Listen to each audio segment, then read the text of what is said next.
them win Game 2 and even us up. So, Jenny Dalton-Hill, what should we watch for? Well, with Clemson, their bats have shown up, but hiccups defensively have opened the door for Texas. For Texas, 4-9 were quiet in Game 1. Game 2, the bats showed up in the bottom of the lineup. That production evened the series. One more game to go to claim a slot in the women's college world in Austin, but fortunately it's cooling off a bit. And we have a rematch in the circles of the Game 1 starters, Tegan Cavan for Texas. Yeah, Tegan Cavan came away with a big relief appearance yesterday, and she's thrown in both of these super regional games here in Austin. Her last 7 starts, though, Pam, have been a little shaky. Yeah, certainly not what we are used to seeing from her premier pitcher, a sophomore out of West Des Moines, and we are underway. Clemson wearing the all-purples trimmed in orange. Let's take a look at our Capital One starting lineups. Alex Brown starts things off, and you have your eye on Julia Nola. Yeah, she's the leader in doubles and a solid RBI producer in that 3 spot. Yeah, this is a Clemson team that won the ACC tournament for the very first time this year, and they are hitting .328 on the season, led the ACC in doubles. Alex Brown against Cavan. She is 6 for 10 in the super regionals, all of them singles. Here's your scout on Tegan. Well, she'll touch 70 miles an hour, throws her rise over 50% of the time and uses it to all levels, but also has a drop ball. So between the two, 12 inches of vertical break. Wow, that's quite significant. As the count goes to 3-1 on Brown. And Cavan was really good out of the pen last night. 5 innings, 5.2 innings rather, and that is a 5-pitch walk. And you mentioned, Jenny, that Cavan in her last 7 starts, last night good, but she was out of the pen, but in her last 7 starts, these are not typical numbers for her. No, she's thrown better than this all season long. It's that 7.33 ERA as a starter that has me concerned. Those last 7 games have been against the toughest competition of the year. Playing in the SEC for the first time this year. And now Maddie Moore, one of the senior leaders on this team. Had a 2-run home run last night in Game 2, but when Cavan came in, Tegan struck her out twice last night. I was just really impressed with the way that Cavan took the circle in relief. She seemed a little bit more aggressive in the circle, and you could see in the beginning of the game right here, she's still feeling out the strike zone, trying to figure out where the top and bottom will be to get the called strike. Got a very good catcher behind the plate in Reese Atwood, one of the best hitters in the country, leading the nation in RBIs. And she hit a home run last night as well. 2-1 now to Moore. Is that a swing? Nope. Again tonight, Pam, we've got another group of burnt orange umpires that are going to let their opinions be known. Great fans here. We've had capacity crowds all 3 nights, even with that hour-and-a-half rain delay on Thursday night when we got started. Moore swings through. Well, and I wish I could even call it a rain delay. It was actually a lightning delay, and because of that, you had to clear the stadium. It's the rise ball that was a difference maker for Cavan. She used it so effectively yesterday in that relief appearance, and right now pushes it to a full count. Gone to 3-ball counts on both of the batters that she has faced so far. And Texas taking on a Clemson team that will definitely take their walks. They are building on their team record already, with Brown leading off with the walk. Cavan's only walked 2 people so far in the supers. Brown over there at first. Moore takes a hack and sends it back. Well, you mentioned those free passes, Pam. She's had 45 walks on the year in 171 2/3 innings pitched. That's a very low number, but you're right. Free passes are what hurt her in the Game 1 opener. And here tonight, leads off the game with a walk. Just not characteristic of what we're used to out of Cavan. 8th pitch of the at-bat, also close, but called a strike. And Cavan strikes out Moore for the 3rd time in 2 days. I tell you what, that right there, competitive pitch in a tight spot. That's how you know Kavan is feeling it. Nice little change piece, outside corner. Early in the game, you cannot leave it up to the umpire.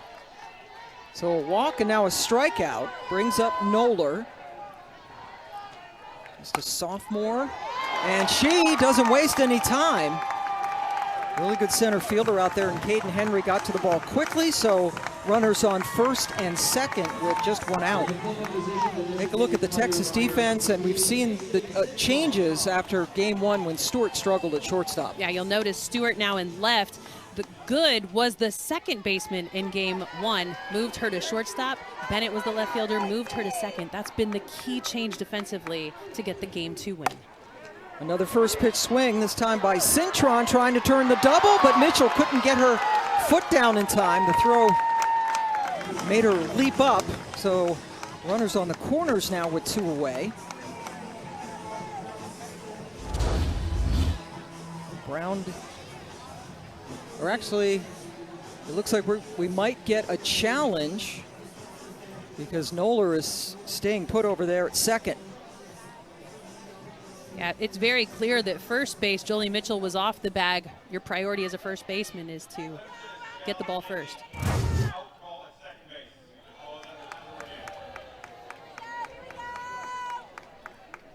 So each coach has 2 challenges. Whether they win the challenge or lose the challenge, there's only 2 for the entire game. So she's safe at first. The challenge is actually happening on the play over at second base. Pretty early for a challenge already, Pam, but Coach Rittman not wanting any runs, or not wanting to take any runners off the base pass if possible this early in the game. So they're looking at obstruction over at second base with a ground ball to Good.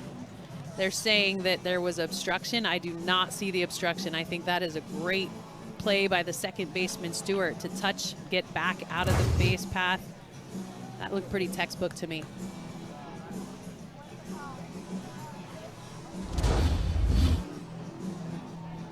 Over at first base, Mitchell has to jump to get to the ball, but when she comes back down, does not land on the bag. So very clearly safe over at first. And that was not the challenge. The challenge was at second. As you mentioned, Bennett playing second with that reshuffle after game one. Mitchell making the right play. Got to make sure you secure the ball.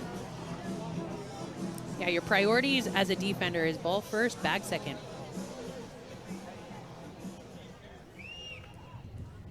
After further review, the runner at second base is out. That's Clemson's first challenge. So Coach Rittman burns a challenge in the very first inning. So it does leave runners on the corners. Now with 2 away, and Abby Vieira in the batter's box, and now Mike White, the head coach for Texas, comes out to have a chat with our home plate umpire, Ron Burkhart. We're off to a slogging start tonight. Well, there's so much on the line, and you can see both of these coaches wanting to find every avenue to be successful.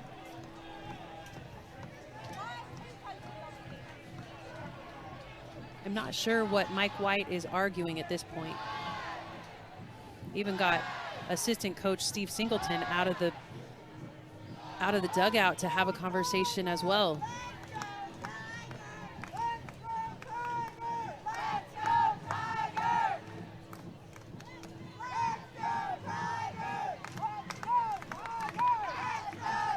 Mike White and John Rittman know each other very well. Coach White's daughter recruited and played at Stanford for a couple of years, and Mike White at Oregon when Coach Rittman was at Stanford, now in his 5th full season at Clemson. Well, that conversation by Coach White is actually, they were talking about taking it to obstruction on the throw going over to first base because she didn't get down to slide until very late. But the problem with that is, as a second baseman, you've always been taught to clear yourself of the base path, make the throw hard and through, and if it hits the runner, then you go ahead and go to the challenge. So Vieira trying to come up with a big 2-out base hit.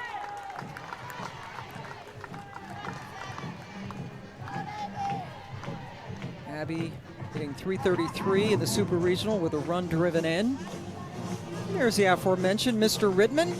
What a great job he has done starting this program from scratch. Yeah, the program began 6 years ago, but if you remember, that was in COVID. And so with that shortened season, the first full season happening in 2021, John Rittman able to take each of his full season teams all the way to the postseason. Good at short, flips it over to Bennett to end the threat. Clemson moves 2 on as we head to the bottom of the first. Good, really living up to her name in the Supers. Yeah, good is good. Her home run got the scoring started in game 2. Maybe the most important part, though, was moving her to shortstop after game 1, and that solidified the defense. And Katie Stewart had struggled there, and now she's been playing the last 2 games, including tonight in left. Good over at short, and you know better than anyone that how important it is to have a solid middle infield defense. And here's Maloney to start things off against Basinger. She is 5 for 9 in this Super Regional. She's just swinging a really hot bat. She was 7 for 12 in regionals before this Super, and she's fast. She sets the tone. She sees a lot of pitches in that leadoff slot. Just 11 extra base hits, no home runs. Collins, the freshman, throws her out to begin this night for the Texas hitters as we take a look at the defense now behind Basinger, the era of the veteran catcher. Basinger, big fan of hers, and Maddie Moore, the demon over there at second base. Yeah, in her senior season has just evolved and matured into maybe the best second baseman in the country. Yeah, here's Caden Henry, who had a big game 1, a little quiet last night by her standards, but an energizer, a terrific defensive center fielder. 4 for 10 in the Supers, 3 of those hits coming in game 1. And if she gets on, her speed is a game changer. It is 30 stolen bases on the year.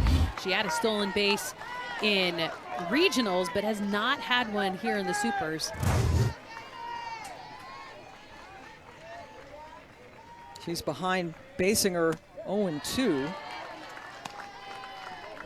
Henry just a sophomore, second team All-SEC, and your scout now on Basinger. She's going to throw 63 to 64 miles an hour, very spin-focused pitcher. She is not going to overpower you with velocity, but she's going to mix her speeds, which makes it difficult to hit off of. The transfer coming in from Winthrop just this season, trying to fill the shoes of 3 big arms that graduated out of the program last year. Yeah, Basinger, in fact, has 0 strikeouts in this regional, and there's Maddie Moore flashing the leather. Yeah, she's told us before this Super Regional started that she likes defense more than hitting, which is something I cannot relate to, but she said she would much rather take 300 ground balls than hit for 30 minutes, and, well, shows right there. Nice little jab step, second out. Yep, made it look easy to get the always dangerous Henry, who I'm sure was thinking double as soon as she made contact. Mia Scott, the number 3 hitter, has 3 hits this weekend, including a home run and a triple.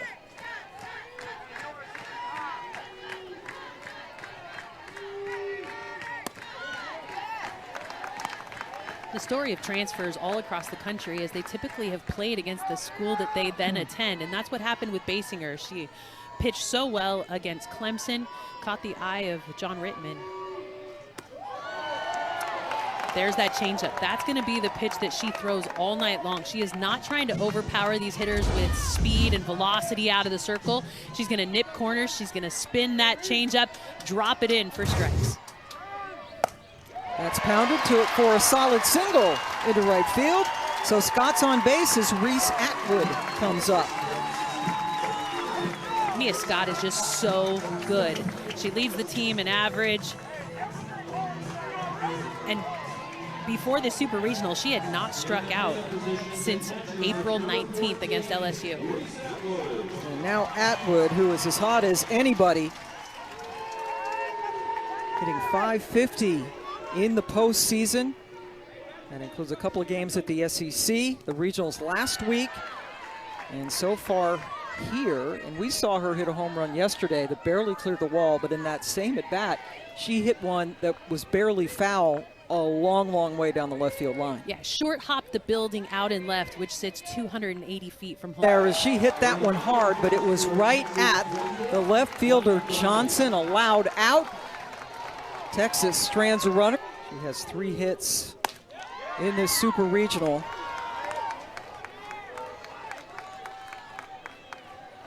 She had a big weekend last weekend, hitting .500 in the postseason. Part of this freshman class that has surprised a lot of people.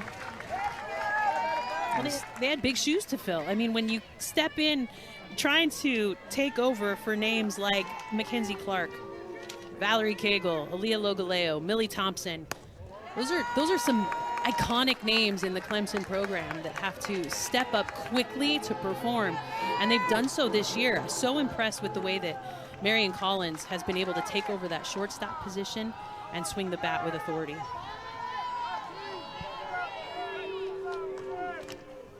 Takes the 2-1 pitch into the netting.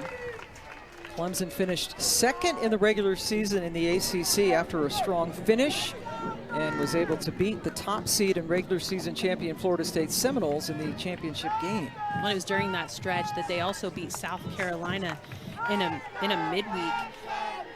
Marion Collins had two home runs off of South Carolina. But goes down with the changeup. Man, that's a nasty pitch. Tegan Cavan is so good at just being able to take control of a game and stifle an offense with that pitch down and away. So that is the second strikeout for Cavan, and here comes another true freshman in Taylor Pipkins.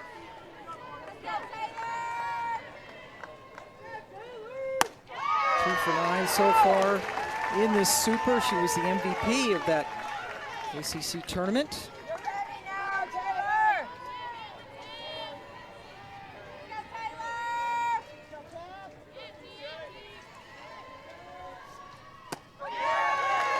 Painting that corner so well tonight. After that leadoff walk to start the game, she settled in quickly, been able to find the edges of the strike zone and just pepper them.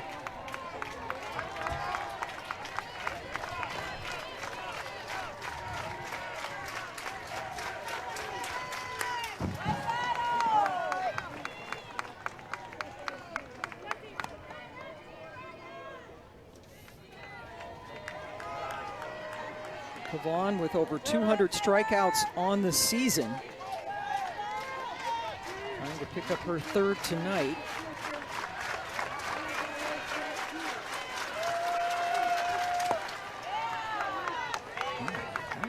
That was some nifty glove work there by Atwood. I hate to say it, it was a little dramatic. With nobody on, there's no need to block it up. Cool. But I like that little flair. I like that. Why wear it when nobody's on? Pipkins, go ahead, pardon me. And the way that Atwood back behind the plate has played so solid. She has not allowed runners to steal off of her, but the way that the Clemson freshmen have been able to produce this year, look at that, 43% of the home runs coming off those freshman bats. Another 1 and 2. Pipkins spoils it again.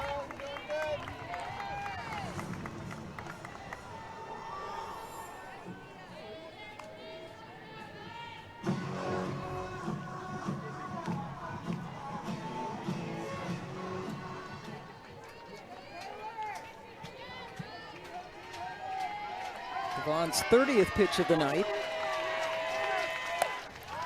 It was also sent out of play.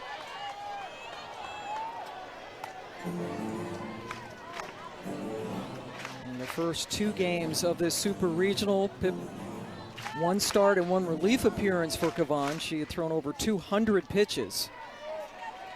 And here's her 8th just of this at bat.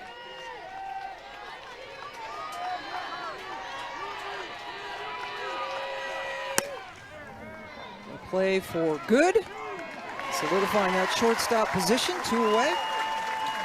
And that's just the biggest change that Texas made. They made the change actually during game 1, but it was too late. There was too much ground to make up, and the way that Good came in so confident and controlled with great range and solid throws across the diamond, impressive show for her at shortstop and the needed change for Texas. Now Kylie Johnson, who has been struggling at the plate in this NCAA tournament. Big swing and a miss. 5 strikeouts in the first 2 games of this Super Regional. Struck out 5 times in the regional last week. Did have a home run.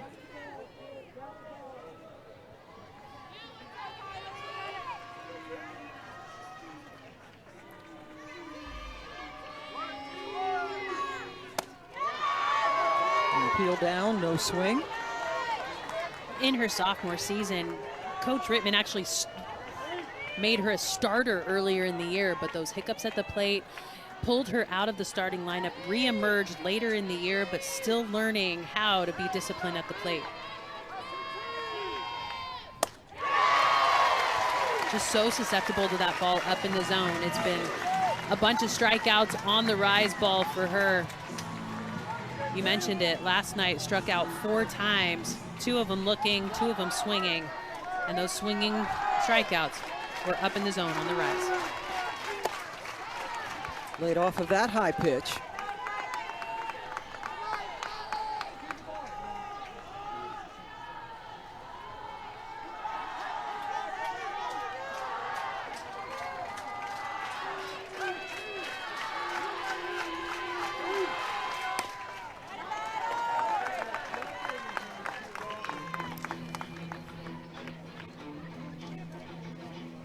Throwing quite a few pitches so far in this inning. As it started to cool off here now that the sun is setting. It's only 90 degrees with a feel-like temperature of 97. It's felt like good softball weather. Today when I stepped out of the hotel, I realized today has a different feel. It's a little blasty feel to it. And that's a blast for Kavan. Clemson goes down in order for only the 3rd time in this Super Regional, and that's 3K scoreless as we go to the bottom of the 2nd, and Jolie Mitchell leading things off.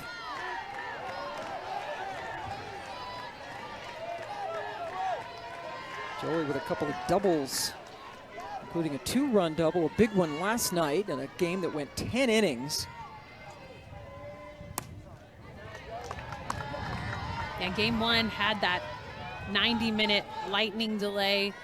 Coming into tonight, in 2 games, these 2 teams have played 7 hours and 57 minutes of softball. Which is a lot. Yeah, you're supposed to play in about a 2-hour window.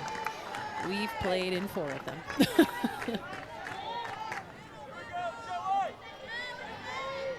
So when you factor in, see that 90-minute weather delay, and then we went 10 innings last night.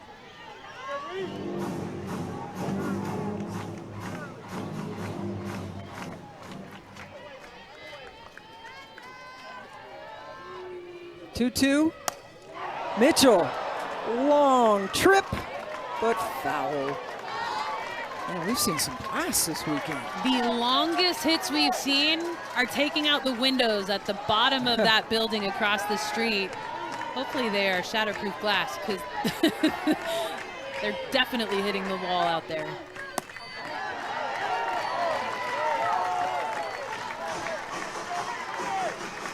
Mitchell with 14 home runs, 60 RBIs. That is 3rd on the team behind Atwood, who leads the country, and Katie Stewart, who bats behind her. Mitchell good at bat, works the leadoff walk. Super Regionals, Ole Miss beat Arkansas yesterday. Arkansas up 2-0 in the 2nd right now, and UCLA was trailing 4-1 against South Carolina today going into the bottom of the 7th, and they got a walk-off home run. A 2-out, 2-run home run to win by 1. And then Georgia able to win today to force a game 3 tomorrow. And that gets by Johnson. Mitchell is being held at third. Katie Stewart delivers the first pitch she saw. In night one, Katie Stewart could not find a hit, but I think it was the miscues at shortstop that just got into her head and affected her at the plate. Tonight attacks early in the count with a runner on first base and absolutely lights it up all the way to the wall. Takes kind of a funky bounce to get past Kylie Johnson and left. Can't do anything about it. Easy stand-up double, and now 2 Longhorns in scoring position.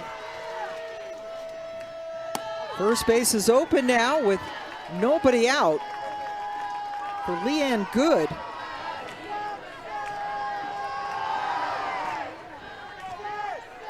Two-run home run last night for the Longhorns.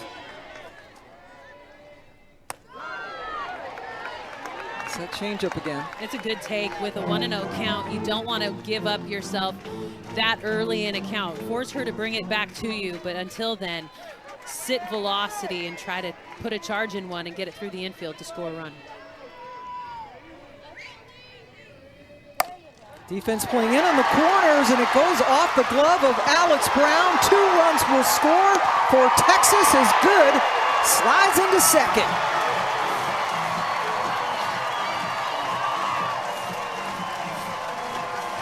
And that's the risk you take when you've got somebody at the plate that can lay down short game and a runner at third. You have to be able to defend the bunt. However, that hard shot right at Alex Brown, she didn't have enough time to react.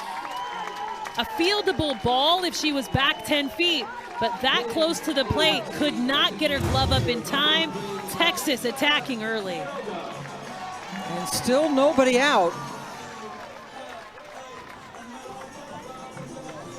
And the Longhorns with 50 wins on the season. Scoring first has been good for them. And this is, if you're a Longhorn fan especially, Jen, because the top 4 in this lineup have done most of the damage offensively.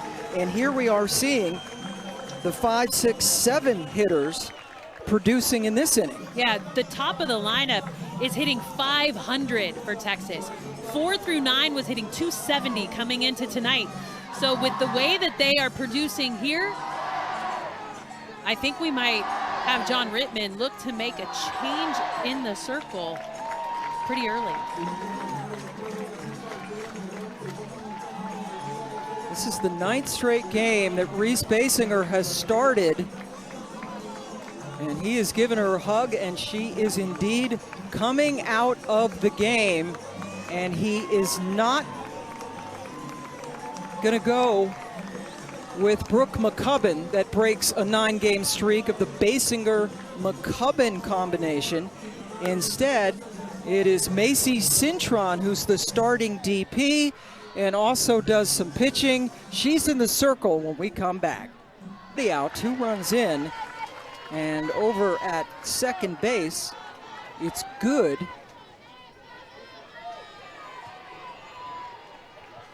Who was credited with a single,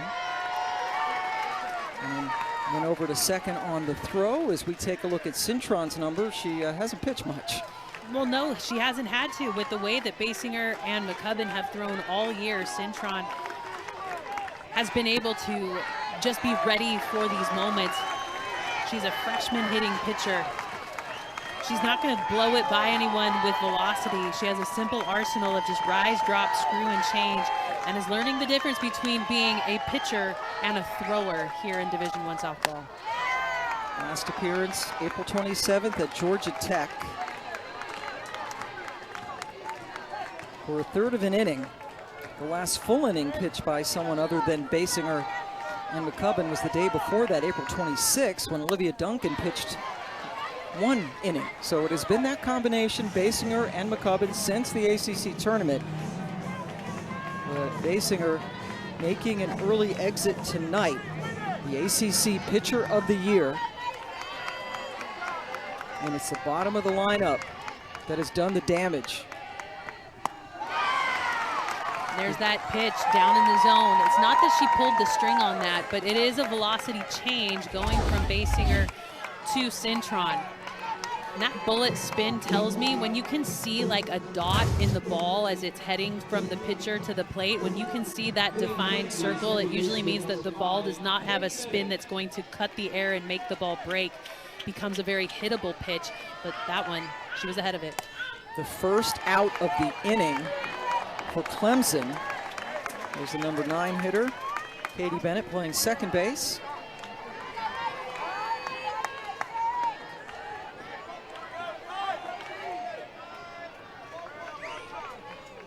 One for 6 so far with a walk in this Super Regional.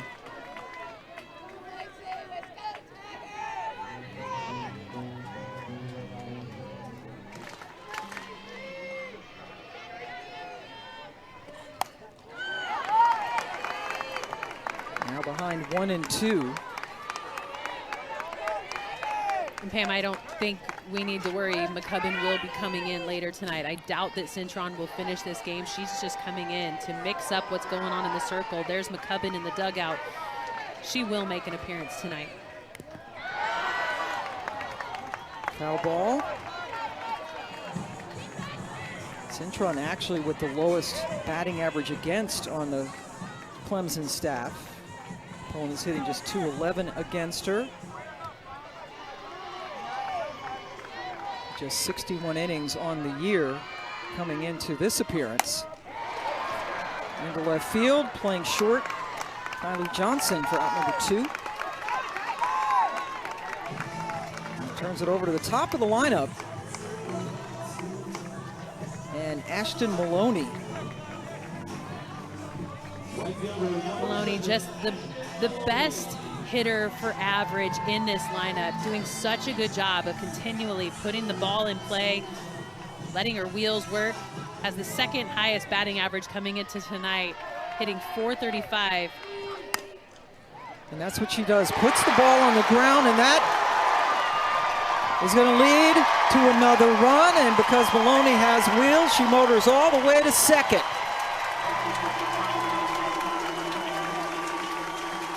And while I like aggressive defense, that throw from Brockenbrough into the plate makes no sense to me, knowing that Ashton Maloney is going to advance from first to second on that.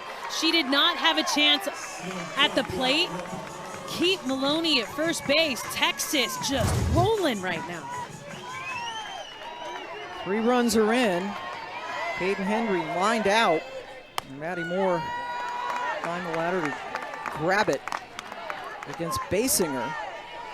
And this is the first time that Texas has seen Cintron.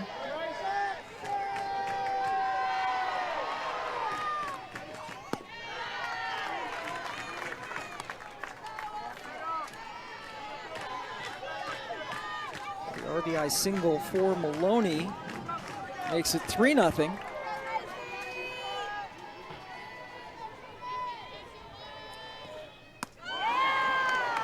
Dirty pitch, dirty pitch.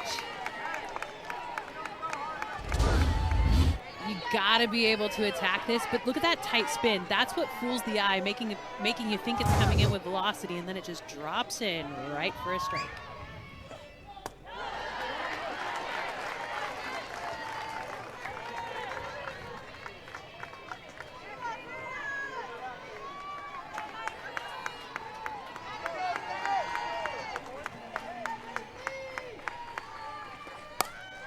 That's out of play. So Reese Basinger, the top 4 hitters that have done most of the damage for Texas. She got 3 outs. Got Maloney, Henry, and Atwood in the first inning. Scott singled off of her, and as we mentioned, it's been the bottom of the lineup here. And now Maloney at the top, doing the damage and chasing Basinger. Cintron with a couple of strikeouts. Coming on in relief, but Texas gets 3 runs and chases the starter. Good, looking good. The 2 RBI hit. Texas up 3-0. Plus 3 batters and gave up those 3 runs, all of them earned, and it was the bottom of the order for Texas that did the damage. Coming in to this game, the top of the order has been lethal, and the bottom of it, after you get 1 through 4, has been a little shaky. Not so far tonight. No, and Texas has come away with the bottom of the order producing since yesterday. Rock and Bro thrown out by Collins to start the 3rd inning. Or pardon me, I flipped the book. Thank you, it's good. I mean, she's good, but she can't play on both sides. She probably could if she tried. Pardon me.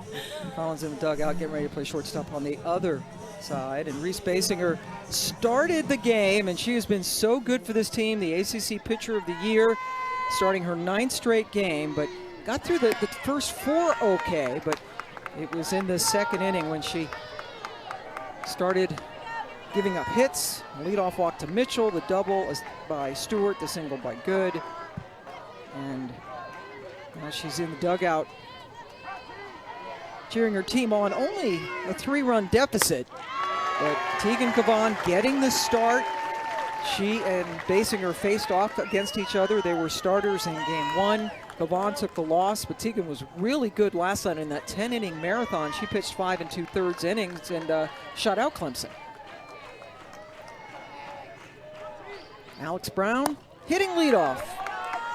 One of the seniors on this team. She walked and was stranded back in the 1st inning when Clemson left 2 on, and that's been a problem for the Tigers in this Super Regional. They have left 22 runners on base in the first 2 games plus 2 innings of this Super Regional.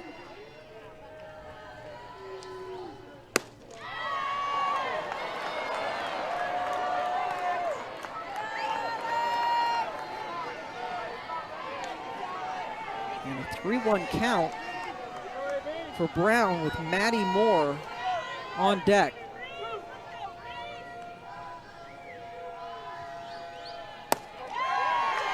Taking all the way. That beautiful rise ball. She starts it at different levels and is able to get that called strike at the top of the zone. It's an important pitch for her because she mixes it well with her drop. So hard for a hitter to attack both rise and drop mixed with that changeup. Full count, that's popped up, very playable for Bennett. 2 outs.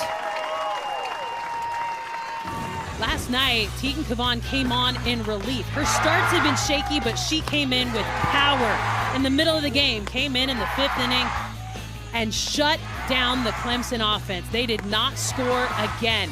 A lot of energy, 7 strikeouts.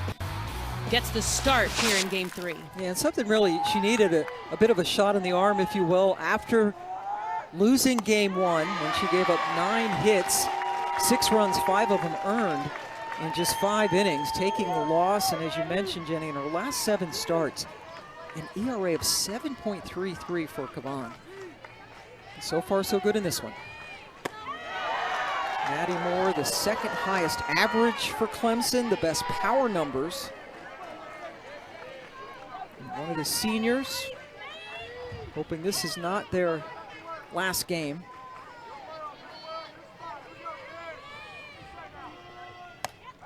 It's popped up back behind the plate. And while we've already seen pitching relief happen for Clemson early in this game, Tegan Cavan is an arm that can go the distance. She's got 14 complete games on the season, and I would anticipate that Mike White will ride her arm through the entirety of this game.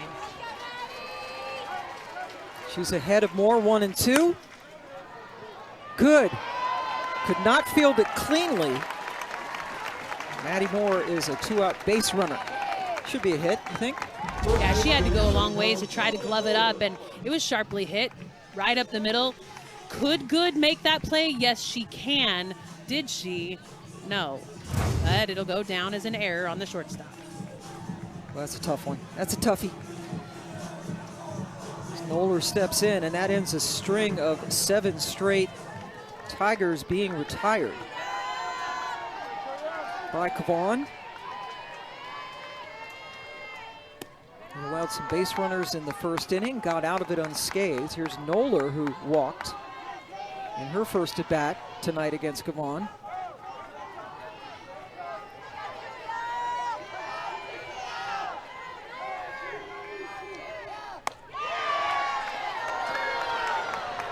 John Rittman, ACC Coach of the Year in 2021, which was the first full season for Clemson. They won the regular season title, and this year, their very first ACC tournament championship. Quite the resume in such a short amount of time. Starting this program after a great career at Stanford. He took them to 16 straight NCAA tournaments, a couple of Women's College World Series. Jessica Mendoza, one of the players who went a long way with John Rittman into the World Series. And now he's trying to get Clemson into the series for the first time. And this is really remarkable. Regular season championship your very first year. You only lose 8 games. And here they are 1 win away from a World Series in their 5th full year. Well, and the crazy thing is, you mentioned it, won in 2021 the regular season ACC title, and in 2025 won the ACC championship. So for them, they have had a quick rise to success, but have not been able to make it to Oklahoma City just yet. Won game 1 on Thursday night, dropped last night's contest that went 10 innings, and down 3-zip in this one. 3-1 pitch on the way to Noller. And Reese Atwood holds it for a long time, and it's called a ball. And that one was low. We've been seeing the top of the strike zone be called a little bit higher than what normally is called across the country. I think it's a great strike, but this one is low. While the umpires in Burn Orange don't agree, that one is definitely low. Atwood is known to receive and pull into the strike zone, so the fans are going to think it's a strike. But I am on board with that being a ball. Yeah, Too low. did. Yeah, I agree. And Atwood did pull it up quite high, as the pitching coach now is out to talk to Kavon. It's Patty Ruth Taylor in her 2nd year, calls the pitches and handles Mike White's pitching staff. The head coach for them is a world-class pitcher on his own right, the New Zealand native. There's just so much emotion in tonight's game, Pam. I don't think you can overstate the fact that every pitch comes with a consequence. And in this moment, you can't give up pitches. You can't give out strikes. You can't give up outs. You've got to make sure that you are focused on every pitch, because one little hiccup could mean the difference between the end of your season and going to OKC. So with 2 outs, an error, and a walk brings up Cintron, who was the starting DP and now moving into the pitching role and batting cleanup. There is some activity in the Texas bullpen. It's Cambria Salmon, the freshman who started yesterday, which surprised us. But she was very serviceable in the beginning of that game. That is a smart play by Mia Scott to let it go foul. Jenny Dalton Hill with your what to watch for in this game. Well, Clemson's made 2 errors in each of the two first games, so their bats have shown up, but the hiccups defensively have opened the door for Texas.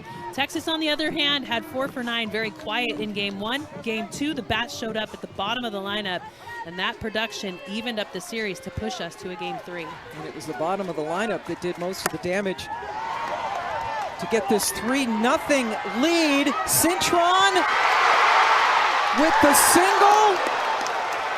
And at the plate, Maddie Moore is called safe. I anticipate a review.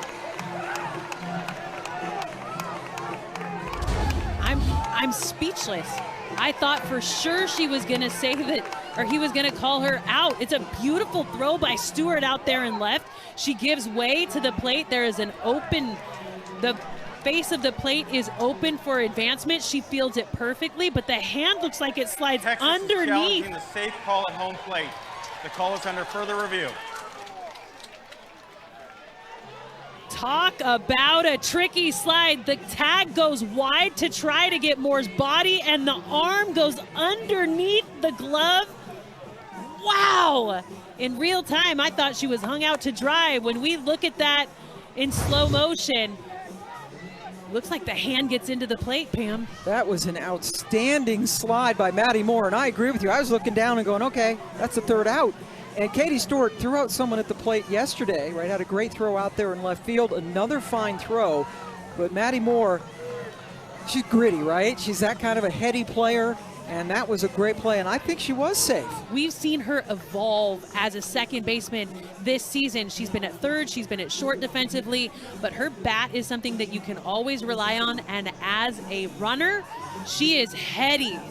To be able to come away with a slide like that in a pressure-filled moment like this, that hand finds a way to get in before the ball tags her body. That is a tricky slide, and the crazy part about it is, Pam, in the Atwood trying to appeal to the umpire to get the out call, the runner never stopped on the bases, and she was able to get all the way to third base.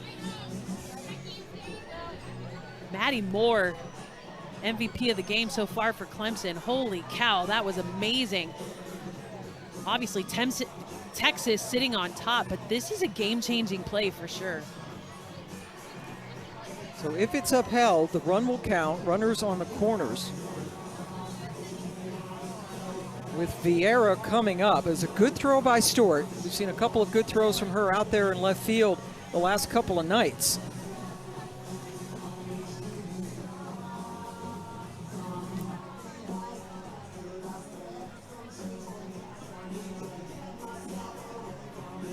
Noller over at third.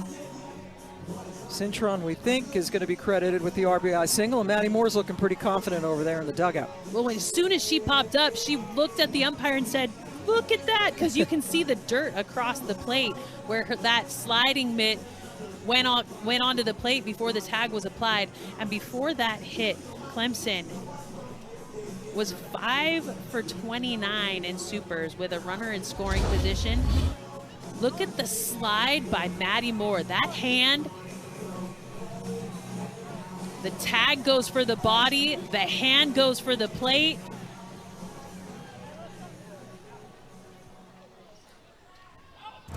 After further review, the call is upheld as safe at home plate. This is Texas's first challenge. I don't know why people can be upset when we have video to prove that it is. I mean, and when they go home, if they do go back and look at it, they're gonna be probably as surprised as we were, right, that she was called safe. She was safe. I honestly thought that was going to be the third out of the inning, everybody back to the dugouts, and that safe call surprised me. But then when you go back and look at the review, 100% that hand gets in there. Great slide by Maddie Moore. So the RBI single for Cintron has her over at first, Noller at third, and Vieira trying to come up with another hit. All the damage done here with 2 outs. And that run so far is an unearned run because they credited Good with an error. Cavan gets out of it, but not before a great slide by Moore, and Clemson gets on the board. See who our winner will play when things get underway Thursday in Oklahoma City. Texas up 3-1 as we head at the bottom of the third inning. Mia Scott singled and was stranded in the first inning. Single off Basinger, the departed starter, who just lasted 1 inning plus 3 batters, charged with all 3 runs. Cintron coming in to relieve and got the RBI, and this is that Texas offense so lethal at the top of their lineup.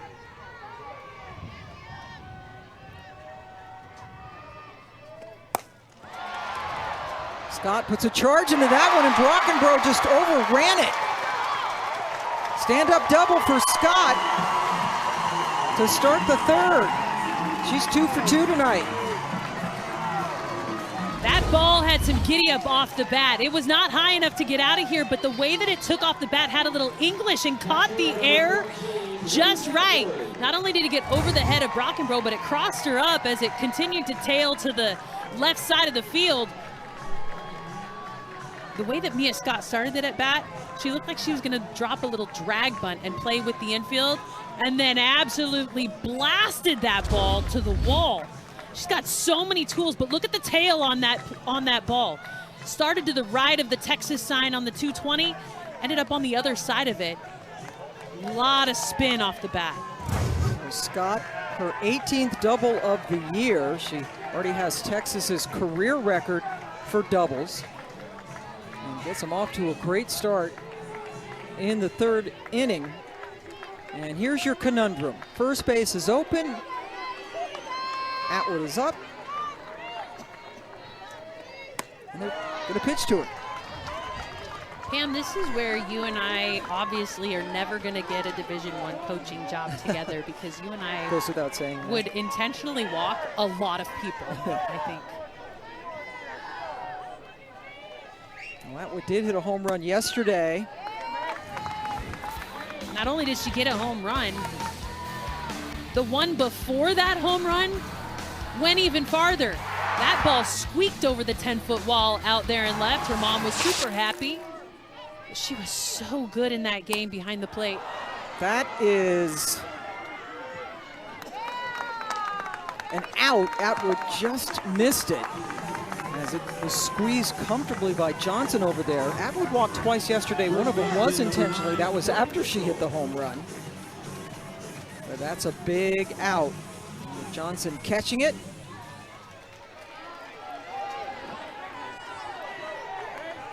Mitchell walked to lead off the second and scored. Off of Basinger. Jolie Mitchell, the Notre Dame transfer, finishing out her career. Last 2 seasons now at Texas. Go into the medical field.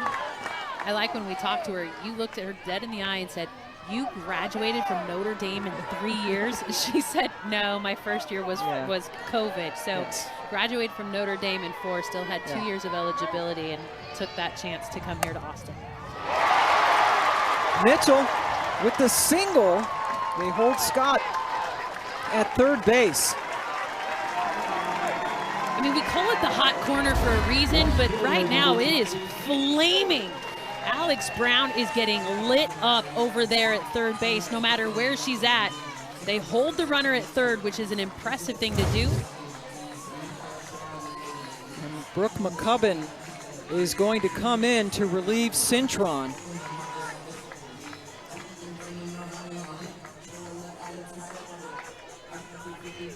Cintron came in the last inning. Got the last 3 outs, gave up an RBI single in between, but that run was credited to Basinger. So here is our third Clemson pitcher, with Texas up 3-1 and threatening in the third.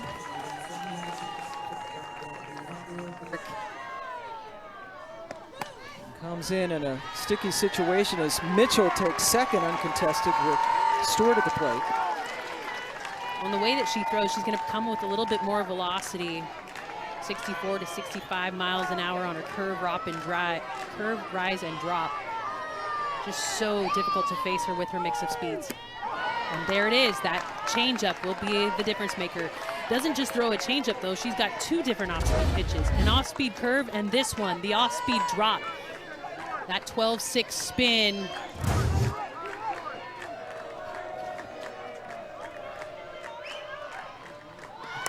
1-1, tries to bunt.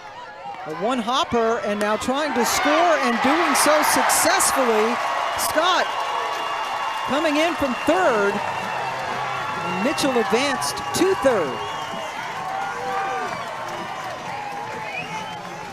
And base running wins ball games. Pay attention to those of you still playing before college.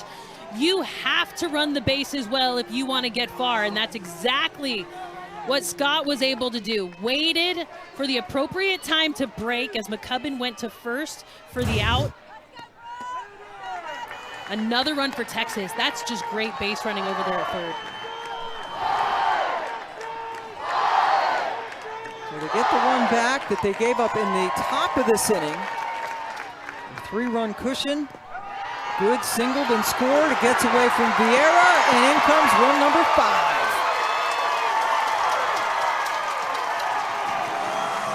Nice job by Jolie Mitchell for Texas, reading that dirt ball read, but that ball, I think, got far enough away from Vieira that maybe I could have scored from the booth. That is not typical for Vieira behind the dish. Usually very solid, keeping that ball in front. Wild pitch charge to McCubbin. It ricochets off of the shin guard or off of the heel of her mitt, and when it does, Jolie Mitchell can just walk it in. And usually Vieira can smother that, but it was a wild pitch, and there's a strike on the corner to good. So now the bases are empty with 2 runs in and 2 away in a 3-1 count.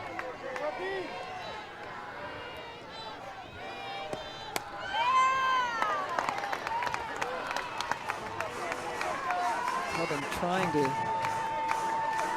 keep Clemson within striking distance right now with Caban in the circle.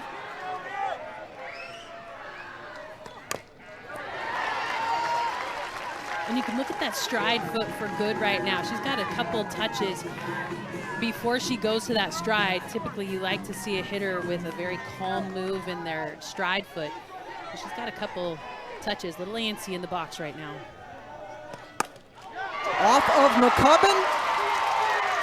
And the throw by Brown, not in time. Good on for the second time tonight. And the crowd is definitely into it. Well, Pam, Texas Longhorns have seen these pitchers so many times. There are not a lot of arms that John Rittman trusts to go to. That is a hard shot right back at McCubbin off of her leg. I like the recovery of the Clemson defense to still try to get the out. But in this situation, Texas is very familiar with the arms in the circle for Clemson, and they are taking advantage of the work that they've put in games 1 and 2 to just step in the box with a lot of confidence. Texas winning in 10 innings yesterday. They were down 4-3 after 4 innings. First time that Clemson has lost a game in which they led after 4 innings all season. Had to go to 10, and now Quiroga trying to keep the hit party going. She struck out swinging against Cintron when she came in to relieve Basinger in the last inning. Lifts that one out of play. I mean, this Texas team is swinging hot bats. They are #1 in the nation with hits. They put the ball in play. They allow their wheels to work. And right now, they're facing some arms in the circle that they are very familiar with and taking advantage of that information.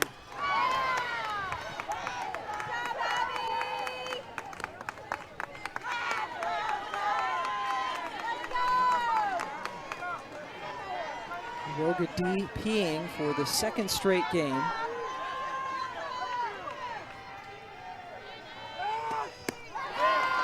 And McCubbin gets her to end the inning with 2 more runs. Games in the ACC tournament. What needs to happen tonight to make that happen again? Just keep fighting, keep executing at the plate. I mean, obviously they got a powerful offense. We got to try to keep them off base. Mixing up the pitching staff. You saw Cintron. I thought she gave us a couple of good outs there, and obviously she came up with a big hit. But we just got to keep fighting and clawing, and I know this team will do it. They're gritty. They play free. They're having a lot of fun, and that's what you need in a championship game. And they're a never-say-die team. So let's see if we can muster up some more runs here in the next couple innings. Well, and both of these teams very familiar with the arms that they're facing in the circle. So to put more runs up on the board, what do you need your hitters to do? I think attack, strikes. You know, it's tough. I mean, she's certainly an All-American for a reason. And but I thought we've done a pretty good job tonight, honestly. I mean, we've had a couple runners in scoring position and got the big timely hit there. We just need to create havoc and keep working and be patiently aggressive. If she gives us something in the zone that we can drive, we've got to take advantage of it. Okay, still plenty of outs left. Thank you so much, Coach. John Rittman, the head coach of Clemson. But they are down 5-1. They are on their 3rd pitcher. Meanwhile, Tegan Caban, who has appeared in all 3 games, started and lost on Friday, won in relief yesterday, and is back out there starting this evening. Pam Moore, Jenny Dalton-Hill from a very full McCombs Field in Austin.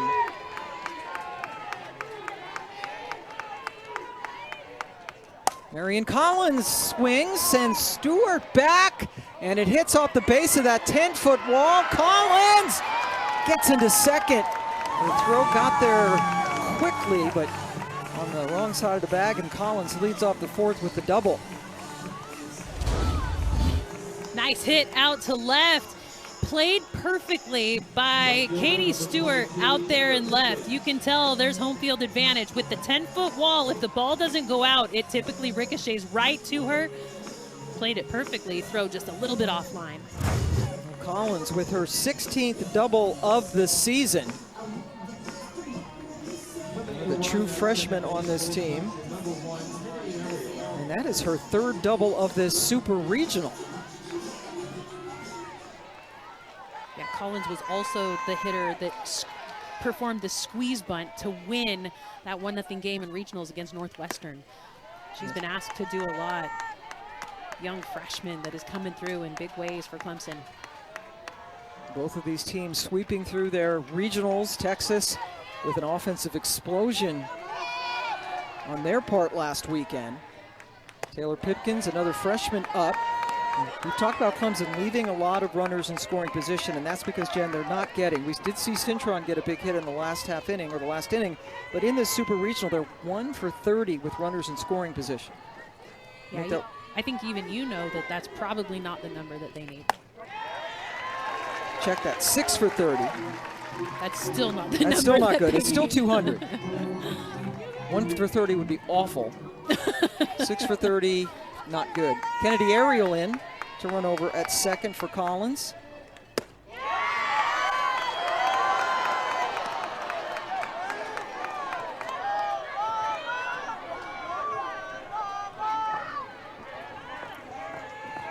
Pipkins grounded out to short her first time up against Kavan. There's Reese Basinger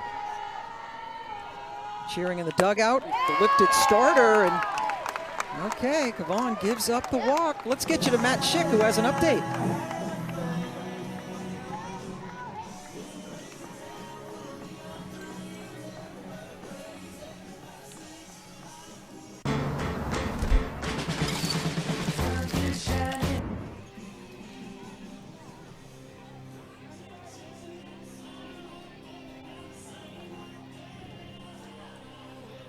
Yeah, we've had a lot of game threes forced today, and Kylie Johnson, who has been struggling, struck out against Kavan again in her first bat tonight. And here comes the pinch hitter, and it's Haley Whitesides. First time we have seen her this weekend.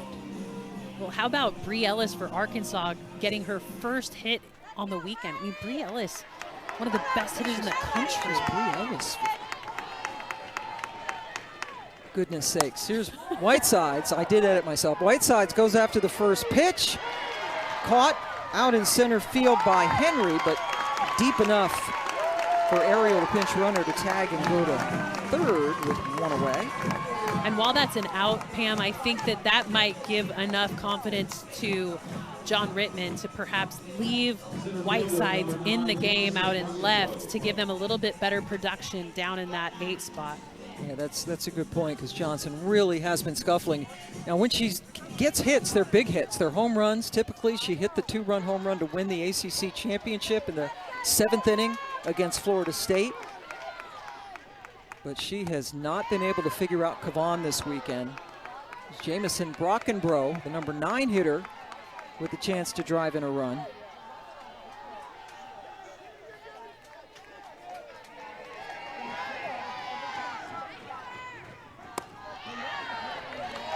Brockenbrough, the Tennessee transfer, did play in the World Series with them. But this is her first year at Clemson. Yeah, in this Clemson lineup, Brockenbrough has the most college World Series experience, being there with Tennessee a year ago. The only one on the roster to have gone to Oklahoma City. Conversely, with Texas, they're chock full of them since they went last year and the year before that as well, both times losing in the championship series to Oklahoma, who was trying to win its 5th straight as they go to their 9th straight Women's College World Series this year. Brockenbrough down 1-2, doesn't chase. Reese Atwood with the gun. Ariel, the pinch runner, had to dive back. That is so fun to watch. I love when Reese Atwood gets aggressive with the base runners, challenging them to say, stay closer to the bag. Remember, she's only allowed 9 stolen bases this season. It's remarkable. Opposing teams have only attempted 14 steals against Texas all year. That's up and in. And especially there with the left-handed batter, the clear view for Atwood, nobody in the batter's box, and She's got one heck of an arm, and we all know she can hit. I think that's why John Rittman is not trying to steal with runners on the corners and less than 2 outs. He doesn't want to take a chance. He doesn't want to trade an out for a run at this point in the game. Full count. That's lifted to Stewart in left field. Should be deep enough. Second sac fly of the inning for Clemson. Rockenborough gets the RBI as Ariel crosses the plate.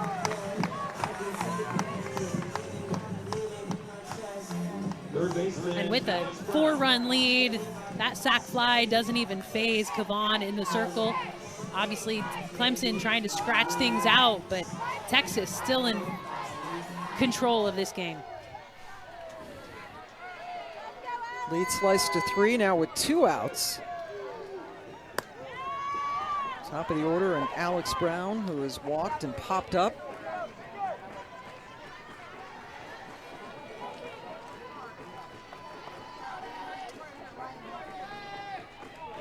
Brown this year set a new Clemson single season record for runs scored.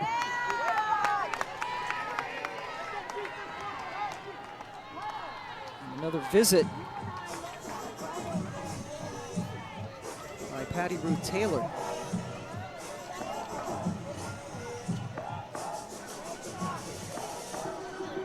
Vaughn has already thrown 73 pitches. Texas has Mac Morgan, who has not pitched in the postseason, or at least in the NCAA tournament, along with Cambria Salmon again, who started yesterday. Morgan on the right. That visit to the circle was definitely not going to be a pitching change. I think that was more just strategy as Clemson was able to flip back over to the top of the lineup, and those potent hitters are now coming to the plate. There takes a strike. Just doing such a good job of keeping the ball top of the strike zone, getting called tonight, but man, that's a pitch I would attack. Nice little cookie. Oh, and that hit Brown, and that sets up Maddie Moore, the best power hitter for this Clemson team.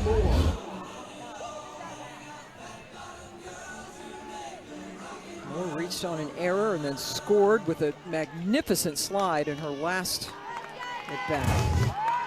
And that's just a scary ball coming into the box, because typically when a ball rides high and in, you should turn that front side back towards the catcher to protect yourself. But you have to be aggressive against Kavan, so your hips have to open and fire, and that leaves you very vulnerable to that pitch up and in to wear it, just like Alex Brown did.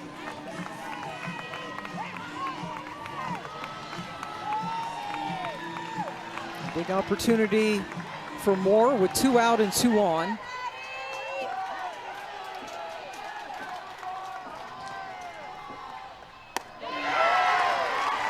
So smart to start her with a changeup. You know, Maddie Moore's looking velocity. She wants to jack a ball out of this stadium. So to start her with some slow stuff, so smart by Kavan. Out of this stadium. So to start her with some slow stuff, so smart by Kavan.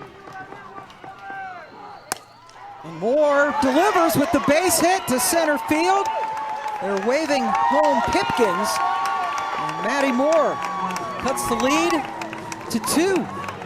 When you're a senior, the game, even in pressure-filled situations, slows down. And right now it looks like Maddie Moore is super comfortable. The way that she's playing defense, the way that she's hitting at the plate, the way that she was able to slide in and get the first run of the game for Clemson. So important to have senior leadership like Maddie Moore in these tight situations at the end of the season.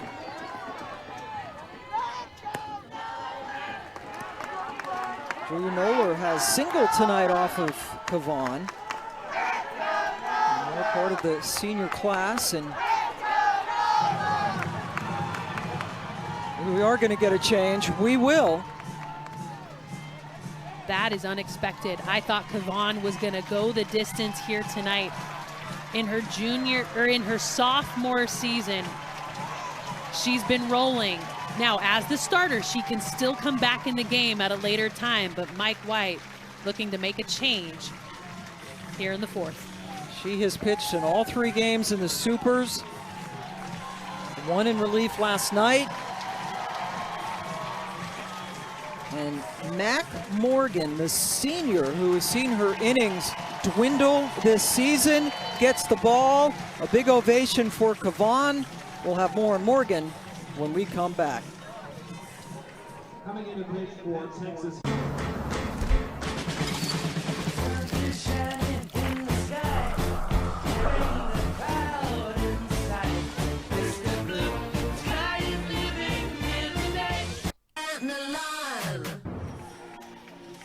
Texas has made a pitching change, and it's Mac Morgan making her first appearance since the SEC tournament.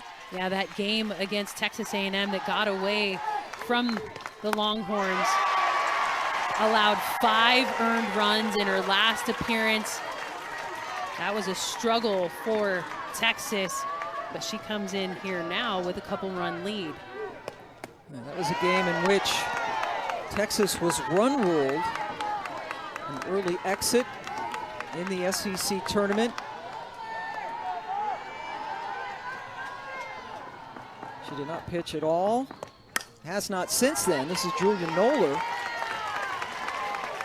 And Mac Morgan will not be finishing this game, typically used to just get through the lineup once.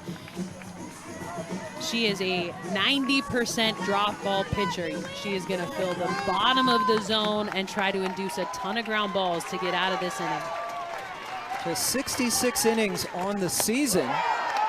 After last year, she went 16-1 through 107 innings. We saw her up to and including the World Series. Yeah, she's improved her changeup, but she's not got a great strikeout to walk ratio. Coming in here tonight, 34 strikeouts, 16 walks in those 66 and a third innings pitch. So more a pitch to contact kind of pitcher, not trying to blow it by anybody with the strikeout, just trying to induce a ton of ground balls and let her defense get her out of the inning. Played by Good, throws across to get Noller in the inning. Morgan does her job, stranding the 2 inherited runners, but a couple of more runs. Florida, Georgia on Thursday in the Women's College World Series. A lot of game 3s, including this one. Arkansas up 4-0 in the 6th as they try to force a game 3 against Ole Miss. This is a pivotal out for McCubbin. If she can get to flip the lineup with 1 out, it's going to help her a whole lot more, knowing that she keeps speed off the bases for the hottest hitters in the lineup at the top. 4 of the 5 runs scored have come from the bottom 5 hitters. Good speed, so Moore had to hurry to get Bennett.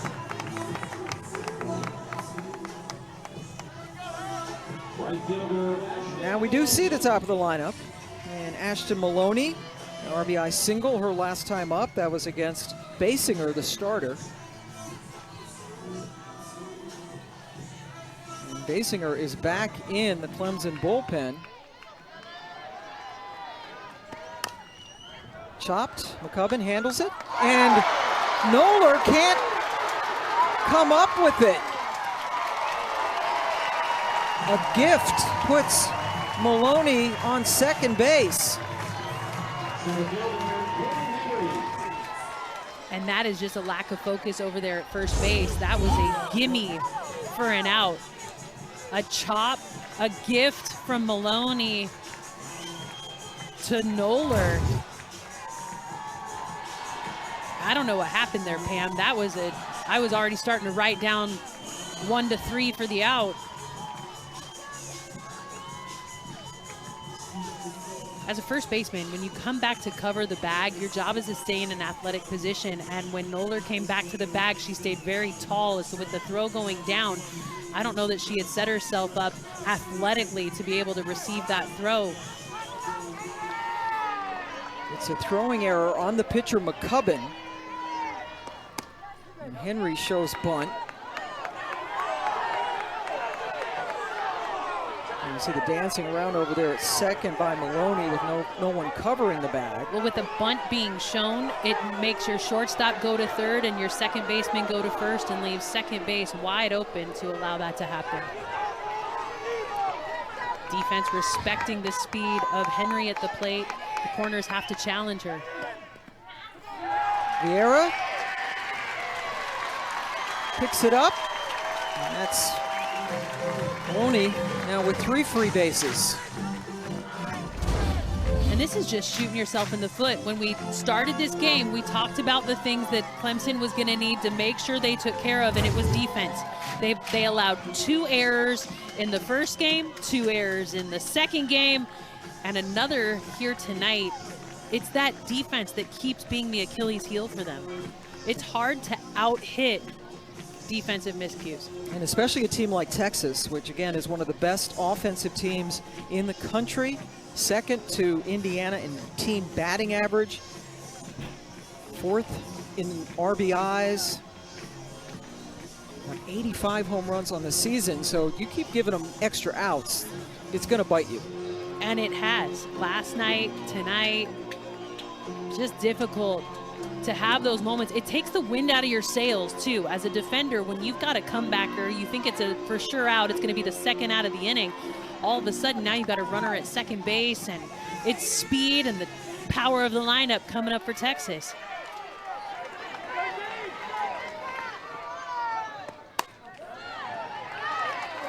Talked to Coach White about why he puts Caden Henry in the number 2 spot instead of in the leadoff, and he said Ashton Maloney does a great job on the bases, gives us good looks at the plate, and then Caden Henry swings away with power too.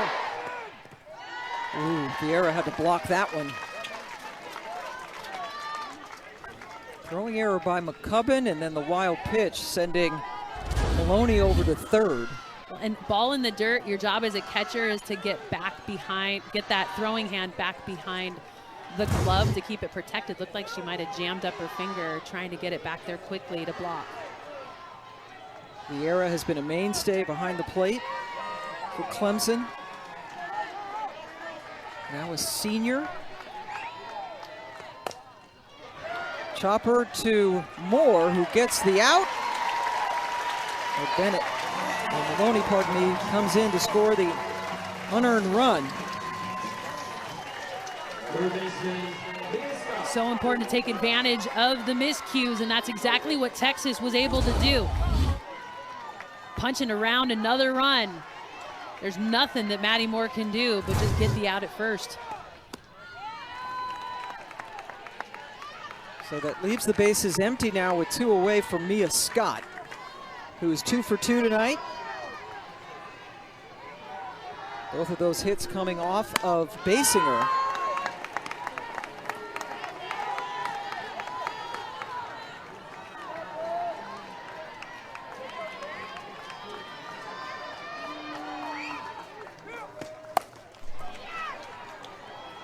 Moore throws her out to end the inning, but more defensive issues for Clemson leads to an unearned run.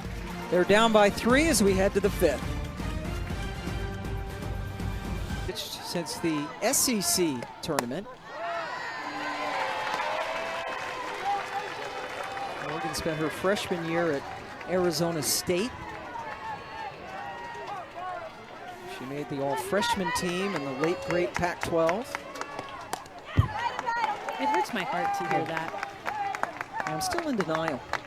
I am too, but Pam, I think we're going to need to get over it because it is now being called the Power 4, not the Power 5. And Texas and Oklahoma are in the SEC. Yes. Who knew? UCLA with a dramatic come-from-behind win this afternoon to force a Game 3 in their Super Regional. Oh yeah, and UCLA plays in the Big Ten. The Big Ten. Craziness. Texas and Oklahoma making a strong SEC softball conference even stronger. Bennett throws out Cintron. More softball on your way tomorrow. And this is what we have scheduled so far with network assignments at 2 Eastern time. It's Nebraska at Tennessee. Tennessee forced the game 3. UCLA with that 2-out, 2-run homer to win today. Plays on ESPN2 at 3. And then Georgia, Florida follows Tennessee on ESPN. And the winner of that game will play the winner of this game in Oklahoma City. Morgan, 1 pitch, gets Fiera. That Jordan Woolery home run by UCLA, 2 outs. I mean, talk about clutch. When they talked with Patty Gasso, the coach for Oklahoma, during their game, she said, I think the word is clutchness. She said, I know that that's not a word in the dictionary, but it should be, because she's got some players on her team coming through in those tight spots too. And Marion Collins trying to get on. She had or scored a run, I should say, in her last plate appearance. Had a double. And when we talked to Coach Rittman earlier this week, he said Taylor Pipkins, who was on deck, was his clutchest hitter. So variations of clutch. But you're right, that Woolery home run. Whew. What a play! Mia Scott! Outright thievery at third base. And Clemson goes down in order. Mia's in this game.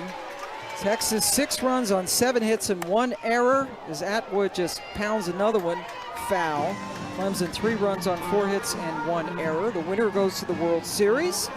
And here is the nation's leader in RBIs leading off the bottom of the 5th. Well, the only way she's going to get another one here is with a poke over the wall, because there's nobody on as she starts off the inning. Atwood hit 1 out last night. She just stings the ball so hard down that third base line. She gets great bat speed through the zone. Typically, when you see a player diving into the plate with that front foot, they struggle on the inside pitch, but she does a really good job of extension and getting that barrel out in front. And the most RBIs in Texas history. So many great players that have come through here, and she still has 1 more year left to build on that. Nice pitch by McCubbin. Well, and that's the pitch that Coach White said they need to do a better job on, be more competitive on that changeup. In a 2-1 count, there's no need to swing at that pitch, but that shows you where the emotion of Atwood is. She's ready to be a slugger at the plate. Mature at-bats allow you to be patient and take your walk. Atwood right now pressing to get a big hit.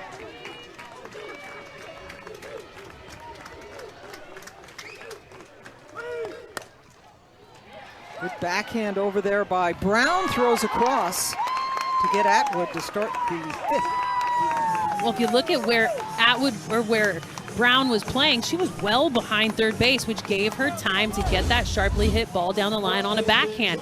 It was when she was playing in front of the bag, she didn't have enough time to react to those sharply hit balls. Strong throw. Nola rings in the first out. Now Mitchell, who has scored twice, walked and singled.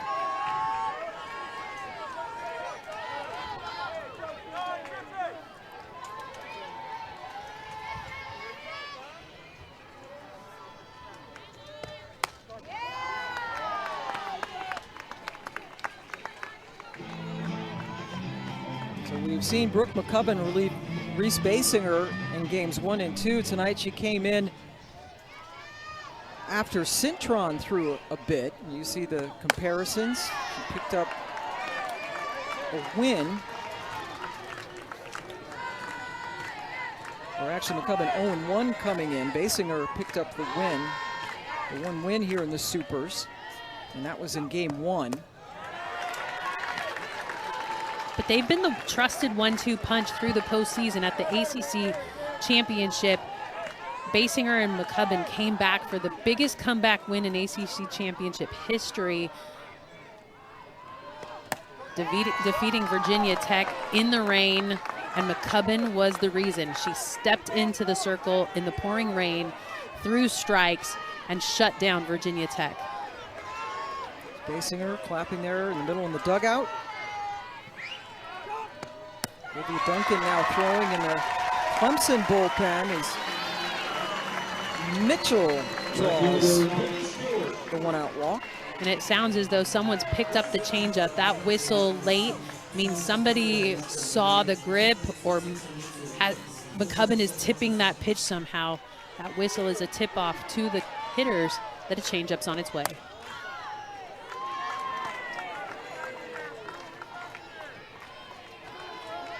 Nobody's hitting trash cans. No. Thank goodness those days are over.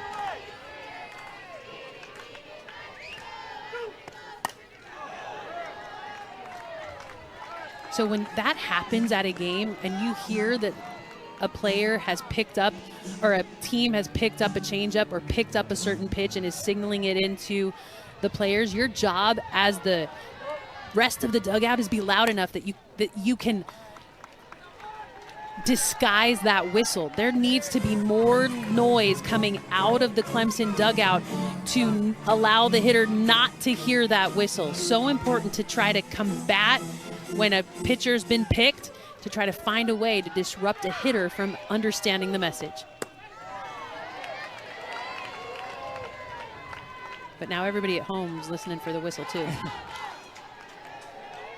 Stewart doubled and scored back in the second inning.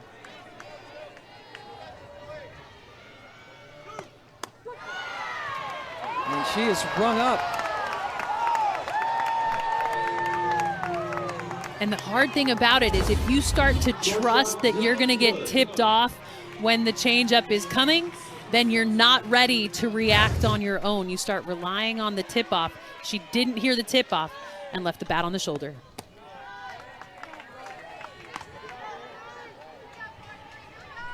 Leanne Good continues her nice weekend. A couple of singles and runs driven in. Now with 2 outs. So important for Clemson to keep runs off the board if they want to come back with just 6 outs remaining.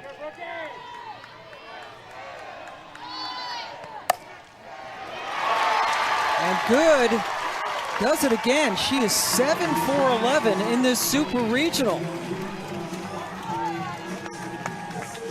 And 3 for 3 tonight, Jen. Playing with so much confidence right now. That 5-6 hole left open, and you saw that bullet spin. As soon as you see that dot, it means the ball is not breaking. It's coming in on a trajectory that it will just stay on without sharp break. Stayed on top of it, drove it in the 5-6 hole. Nothing that the defense can do but watch the base runners advance.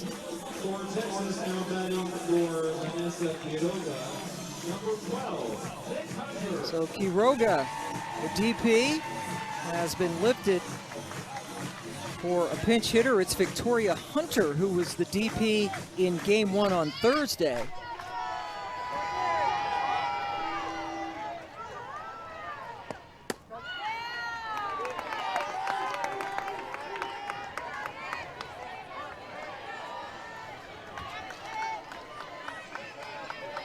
Game, Hunter was 0 for 3, did not play or get a plate appearance yesterday. Top to Brown, who just has to step on third to end the inning, and she does. Oh, Texas up by 3. We go to the 6th in Austin. Unearned run scored for Texas as we head to the top of the 6th inning. And Taylor Pipkins leading things off, 7-8-9. Pipkins, Johnson, and Brockenbrough due up. Working against Mac Morgan. Came in to relieve Tegan Cavan with 1 out in the 4th inning and has retired all 4 of the batters she faced so far. But the last out of the last inning was just a tremendous play at third by Mia Scott to rob Marion Collins of what looked like a double that was going to be heading down the line. Yeah, Mia Scott so good on the hot corner.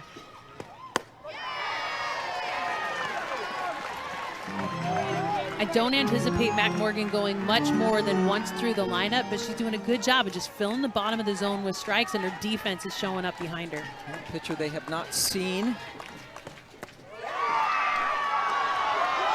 And you know what's coming. She will throw a changeup every now and again, but 90% of the time you are going to see a drop ball at the bottom of the zone. So move up in the box, catch the ball before it breaks.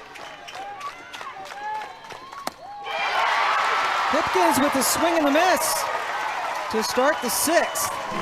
A little zippy zip on that one. That one had some good velo down in the zone. Nice sharp break on the drop. Coach talks about how she gets great vertical drop on that drop ball. Nice little strikeout. Now Kylie Johnson, who was pinch hit for in her last at bat. Probably happy to see Morgan, happy to see somebody other than Tegan Cavan, who has befuddled her all weekend. She's had her number, that's for sure.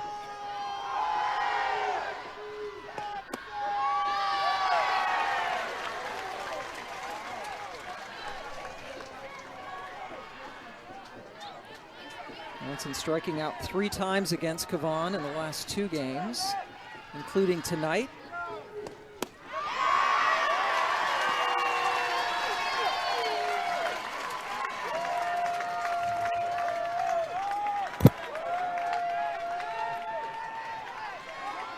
Four times overall, Cavan has struck out Johnson, now getting her first look at Morgan.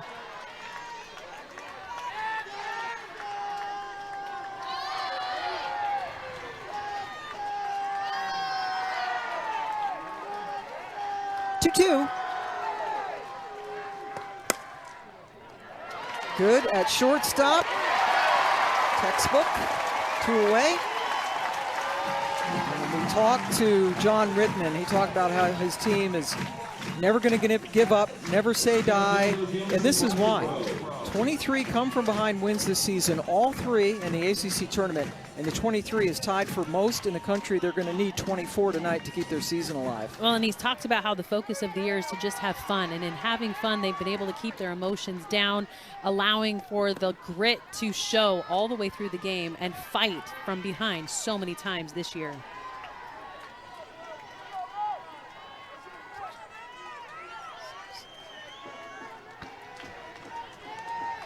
Jamison Brockenbrough, number 9 batter, had an RBI sac fly in her last plate appearance.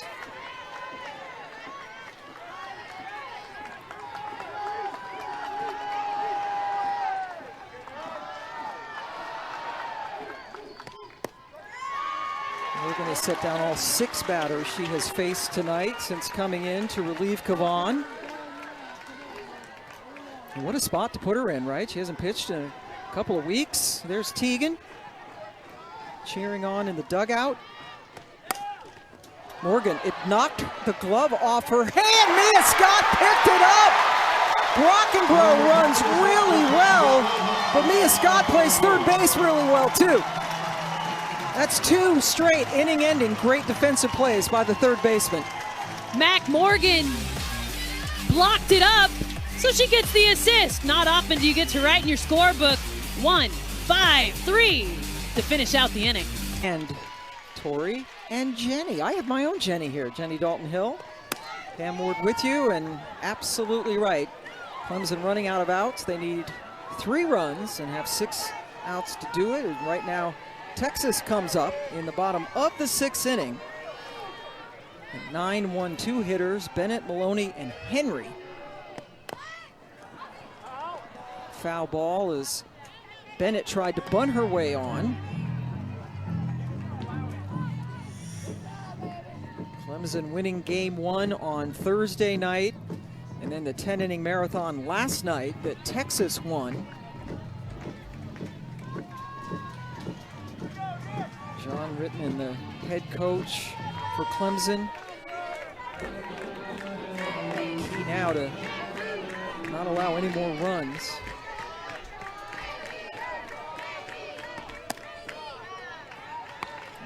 Clemson actually just with 3 more outs as we head to the bottom of the 6th inning here.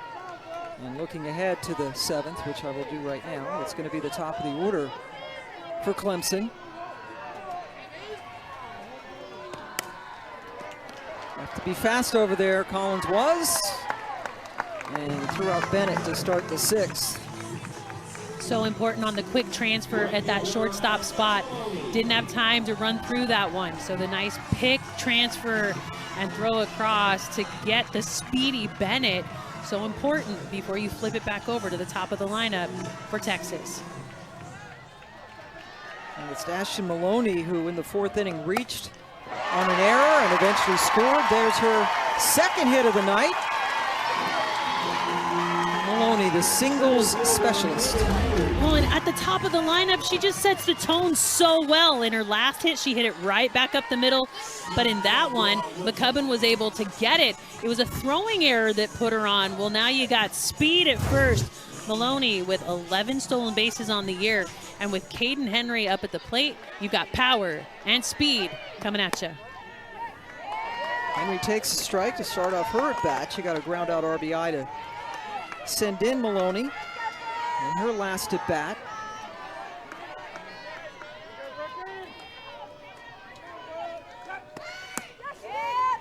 Maloney has to get back to first, and Caden Henry, just a sophomore, 2nd team All-SEC. He was a terrific sprinter in high school on this team.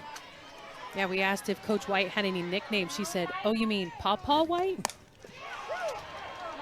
Oh, that hardly ever happens. Maddie Moore has made an error. And that one's going to haunt her because that is a play that she makes in her sleep. The problem with it is she has a base runner running right in front of her, and that catches her eye, thinking she's going to be able to make the tag and throw for the double play, but hadn't secured the ball in the glove. Super important to make the play on the ball before you make the play on the runner. I've been there. Difficult moment for the senior at second. 2 errors in each game now of this 3-game Super Regional. And here comes Mia Scott to be followed by Atwood, just 1 out and 2 on. And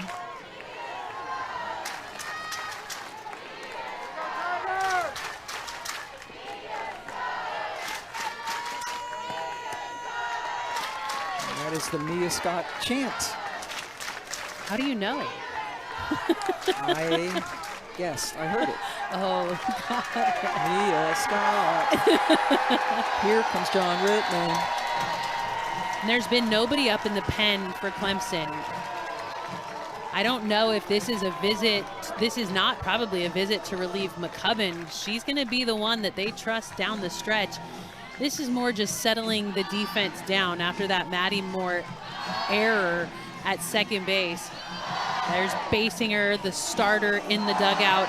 She can come back in as the starter, but I would anticipate that McCubbin will go the distance in this one for Clemson. And perhaps that Mia Scott chant was because this could very well be Mia Scott's last at-bat ever in Austin. What a tremendous career she has had. Most runs, most doubles, 2nd in hits and RBI, 3rd in average. And her season average right now behind Janae Jefferson, who hit .446 back in 2021. So one of the all-time greats, and we've seen her make 2 really good plays at third. Well, she's been so good in her senior campaign. Here tonight, both sides of the ball on full display for the senior.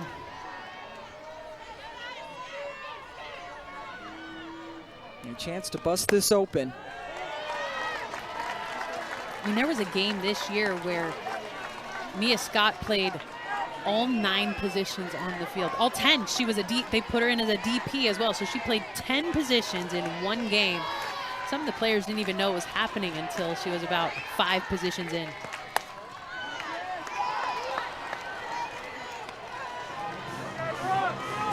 She was kind of bragging to the pitching staff about how she was going to do so well in the circle. Unfortunately, she's got a 21 ERA.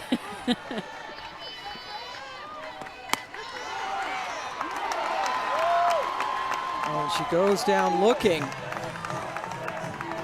for the 2nd out of the 6th. That's a huge strikeout for McCubbin. Typically, you see a determined Mia Scott in the box, but left the bat on her shoulder the whole time.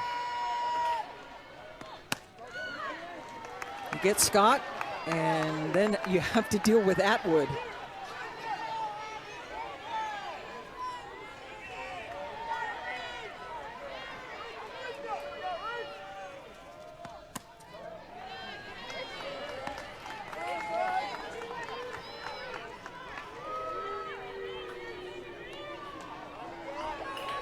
Atwood having a spectacular postseason.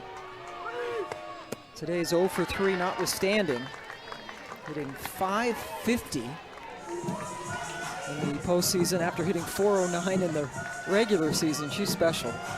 Look at the numbers in the tournament. Well, and that smile tells you she's comfortable in the box. 500 just in the NCAA tournament alone, and that's because she's 0 for 3 tonight. Doesn't take many callers.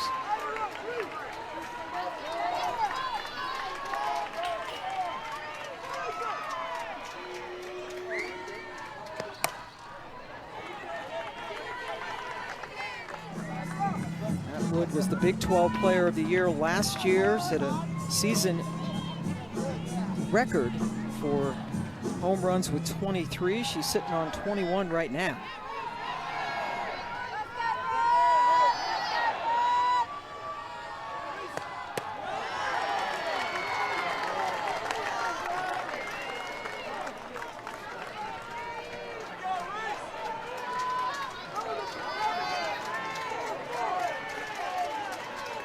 Now the full count with 2 out and 2 on. Atwood sends one back.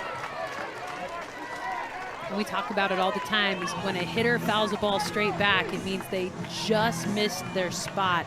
Their timing was right on. They're going to need to disrupt that. Atwood has shown that she's got a ton of pop.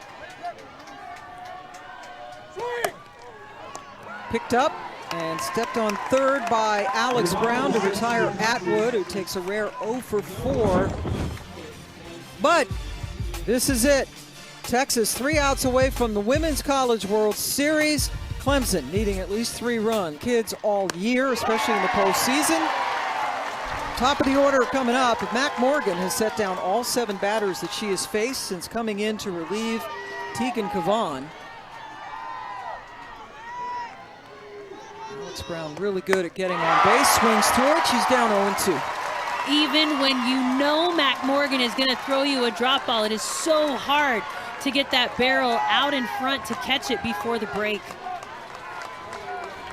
Brown, a senior.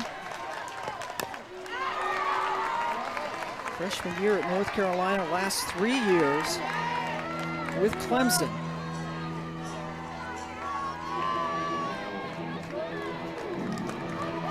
Tegan Cavan is throwing in the pen, was the starter and lifted for Morgan with 2 outs in the 4th, and can re-enter in case Morgan gets into a little bit of trouble, but she has not allowed a base runner yet.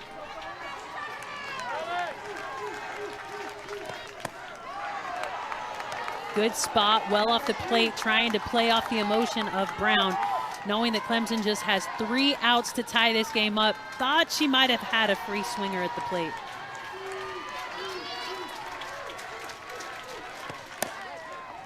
Chance for Scott, who's been brilliant at third.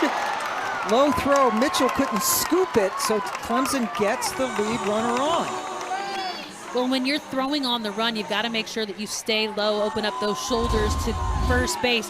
While the throw was on line, I think Mia Scott might have stood up a little too high to come away with that throw. You need to keep those shoulders low, move through that. It is an error on the first baseman Mitchell, so an E3. Maddie Moore hits it to her counterpart at second, Bennett. So Moore is retired. Brown goes into second.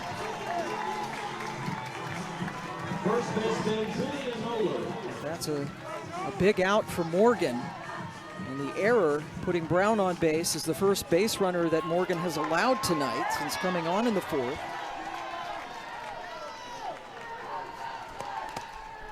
And the message you need to be reminding your defense is that run at second base does not matter. There is no need to allow the pressure of a runner at second base get to you. Just get the out at first base and let her move across. Noller was the first batter that Morgan faced when she came into the game in the 4th. She came in with 2 outs and 2 on, and she got Morgan to ground out to short to end the inning. A second chance for Noller with a runner in scoring position.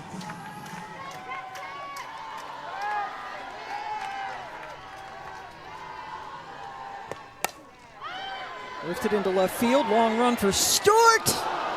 Great effort, but couldn't come up with it. She had a lot of real estate to cover to try to come away with that one, but I love an outfielder who is willing to dive like that in foul territory. Not coming away with it hurts nothing, but go for glory on that one. Stewart, who had been the shortstop, had some struggles there in game one, and has played well in left field since moving there. Good over at shortstop, solidifying that side of the infield.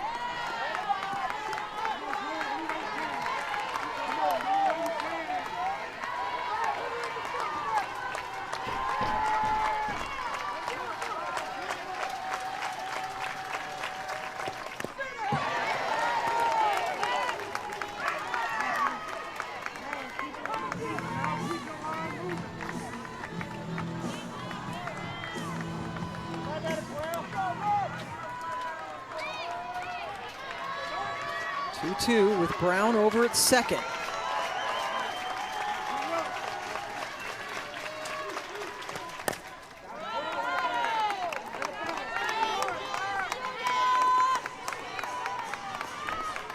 In this situation, all the pressure is on the batter. All the pressure in this game sits at the feet of Clemson.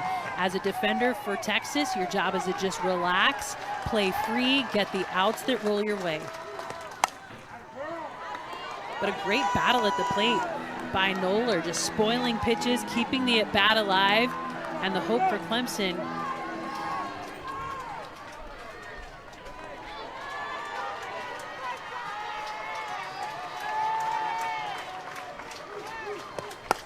Eighth pitch of the at-bat is lifted to Henry, who goes back, and the ball goes over the wall.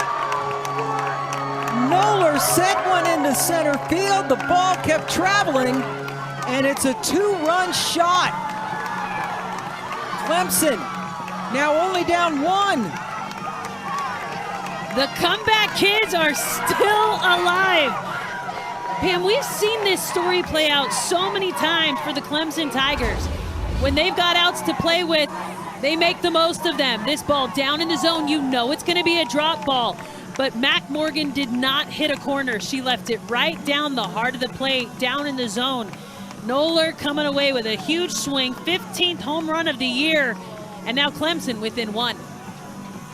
Clearing that center field wall, which is 10 feet high and 220 feet from home plate. She gets the chain. They also have a golden bat that every home run hitter signs. The manager just gave it to her now. And as we said, if they get 24 comeback wins, that means they're going to the World Series. And they break that tie for most in Division I in style. Texas has not lost a game this year when they led going into the 7th inning. So there's a lot on the line, but most importantly, a spot in the World Series. So now it's just a one-run game.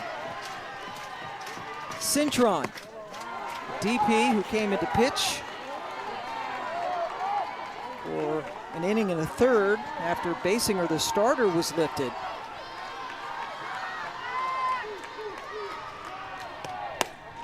Home run by Noller, the first hit allowed by Morgan.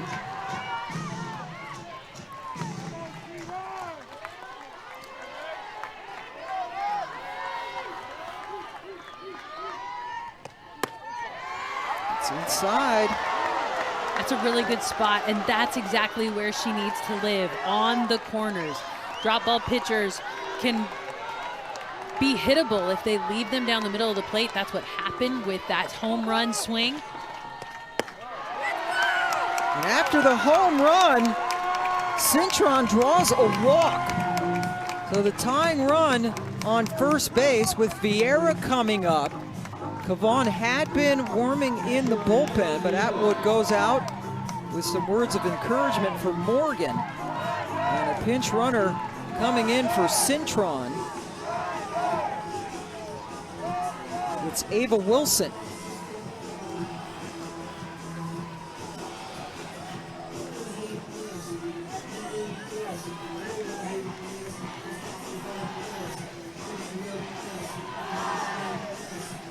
Morgan had retired all of the 7 batters she had faced, her first 7 since coming in to relieve Kavan. Since then, an error, a ground out, a 2-run home run by Noller, and the walk to Cintron.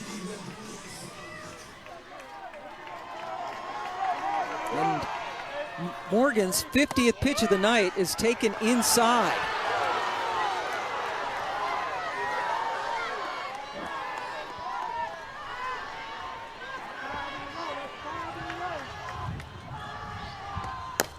Vieira, high chopper, fielded by Scott, 2 away, with Wilson now down at second, and Collins coming up.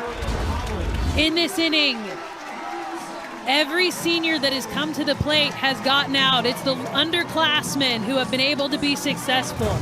So with 2 outs, a runner on second, they send a freshman to the plate to try to win. And it is Marion Collins, who has doubled and scored in this game.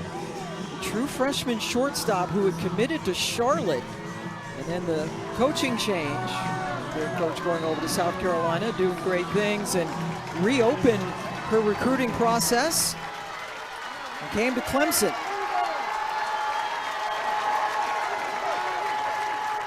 Fans on their feet at McCombs Field, with Texas now 1 out away from the World Series. Texas lost the first game of the Super Regional. Mike White has lost 7 straight game ones of Supers, and all but one time they've come back to win the Super Regional, and that's Maddie Moore, one of the seniors. What a great season for Clemson. The ACC tournament champs coming up just 1 win short, but it's the Texas Longhorns. They're getting used to that trip. What is that, up I-35 to go to Oklahoma City? Our Capital One